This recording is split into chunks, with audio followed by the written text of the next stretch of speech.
हर पति पत्नी की इच्छा होती है कि उसका पुत्र या पुत्री इस संसार में सबसे सुंदर और गुणवान हो, लेकिन ऐसा बहुत ही कम होता है क्योंकि इसका संबंध उसकी आयु से ज्यादा उसकी माँ के गर्भाधारण से है।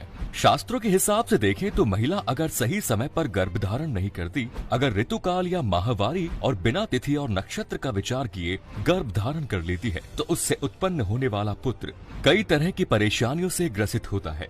यहाँ तक कि न सिर्फ उसके जीवन में समस्याएं आती हैं, बल्कि कम उम्र में ही वो दुनिया को भी अलविदा कह देता है। मनुस्मृति में इस बात का उल्लेख मिलता है कि ऋतुकाल या माहवारी, जिसे अंग्रेजी में पीरियड कहते हैं, उस दौरान महिलाएं अशुद्ध होती है। इस दौरान पति पत्नी को संबंध नहीं बनाना चाहिए। ऋतुकाल के 4 दिनों के बाद स्त्री शुद्ध होती है, लेकिन उसके बाद 7 दिनों तक पूजा पाठ नहीं करती। इस दौरान अगर कोई स्त्री गर्भ धारण करती है तो उससे उत्पन्न होने वाली संतान की आयु कम होती है। उसे अपने जीवन में कई तरह की दिक्कतों का सामना करना पड़ता है। आपने देखा होगा कि कई बच्चे अपने माँ बाप के जीवन में ही दुनिया को अलविदा कह देते हैं। किसी कारण से उनकी मृत्यु हो जाती है। कहा जाता है कि माँ बाप की एक गलती के कारण कम आयु में ही उनकी मृत्यु हो जाती है। गर्भ धारण को आजकल लोग अलग ही नजरिए से देखते हैं, लेकिन हिंदू धर्म में गर्भ धारण 16 संस्कारों में से एक है। जो भी पति पत्नी पुत्र या पुत्री की कामना करते हैं, उनके संबंध बनाने से पहले कई रीति रिवाजों को मानना होता है। ऋतुकाल से 8वीं, 14वीं या 16वीं रात गर्भधारण के लिए सबसे उपयुक्त होती है। ऐसे समय में गर्भधारण करने से उत्तम और योग्य संतान की प्राप्ति होती है। अगर आप दीर्घायु, गुणवान, भाग्यशाली, व्यवहार कुशल और कुल का नाम रोशन करने वाला संतान चाहते हैं, तो ऋतुकाल से 14वीं रात्रि को गर्भधारण करना चाहिए।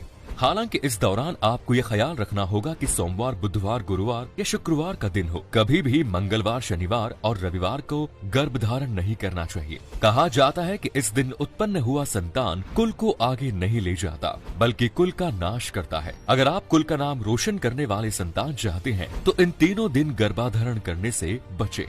इसके अलावा आपको ये भी देखना होगा कि उस दिन तिथि कौन सी है। अष्टमी, दशमी या 12वीं तिथि ही गर्भधारण के लिए शुभ मानी जाती है। अगर आप पंचांग देखते हैं या शास्त्रों का ज्ञान है तो आप नक्षत्रों के बारे में जानते होंगे। गर्भधारण में नक्षत्रों की भी बड़ी भूमिका है।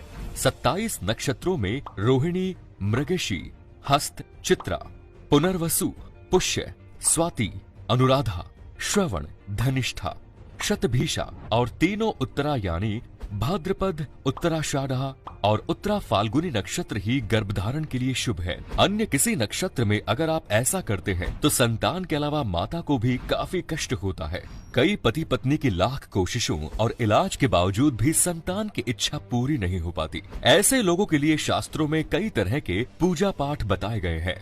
हालांकि आज के इस विज्ञान के युग में कोई उन बातों पर यकीन नहीं करता, लेकिन कहते हैं जब व्यक्ति हर तरफ से थक हार जाता है तो भगवान की शरण में आ जाता है। और आज भी आपको कई ऐसे लोग मिल जाएंगे जो शास्त्र के मुताबिक आचरण तो करना चाहते हैं, लेकिन ज्ञान के अभाव में ऐसा नहीं कर पाते। इतनी बातों को जानने के बाद 3 बातों का आपको और ध्यान रखना होता है। उसके बाद अगर कोई महिला गर्भधारण करती है तो उसे ओजस्वी पुत्र की प्राप्ति होती है। पति पत्नी को अपनी कुंडली किसी विद्वान से दिखवाना चाहिए और ये जानने की कोशिश करनी चाहिए कि कब से कब तक उनकी कुंडली में चंद्रमा बलवान है। इसके अलावा लग्न स्थान, केंद्र और त्रिकोण में शुभ ग्रह है या नहीं।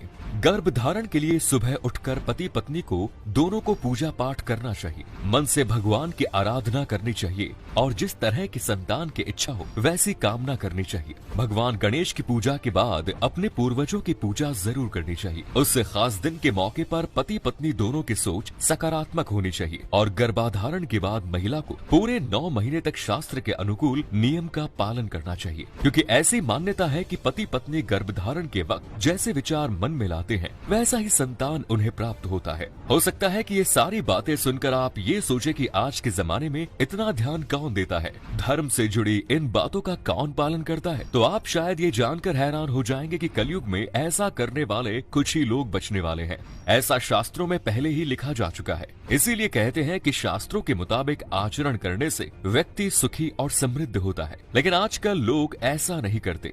इसलिए धर्म का पालन करने वाले, बड़ों की बात मानने वाले, उनका आदर करने वाले और समाज सेवा का विचार रखने वाले लोग कम ही धरती पर बचे हैं।